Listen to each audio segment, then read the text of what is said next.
March 7, 2026 Midday News Summary, New York Time, covering 6 morning to 12 noon. Don't forget to subscribe before we start, so you don't miss out on the latest international news.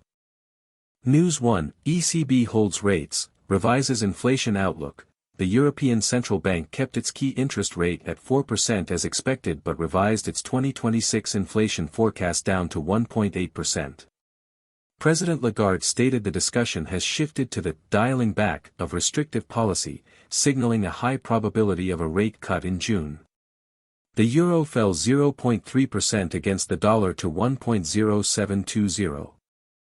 News 2, U.S. non-farm payrolls smash expectations.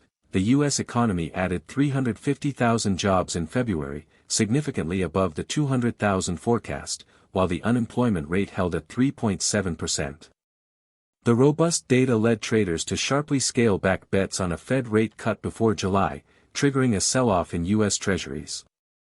News 3, Japan Q4 GDP revised sharply upward. Japan's GDP growth for the final quarter of 2025 was revised up to an annualized 2.8% from a preliminary 0.4%, driven by stronger business spending.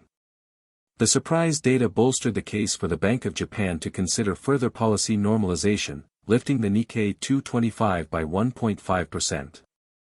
News 4, oil prices slide on OPEC Plus output decision. Brent crude fell 2.5% to $78.50 per barrel after OPEC Plus agreed to extend its voluntary production cuts through Q2 but signaled a plan to gradually phase them out starting in Q3, raising concerns of a supply surplus later in the year. News 5, UK and EU reach financial services accord. The UK and European Union finalized a long-anticipated Memorandum of Understanding on Financial Services Cooperation, establishing a structured forum for regulatory dialogue. The deal is seen as a step towards reducing post-Brexit friction, providing a modest boost to London's financial sector.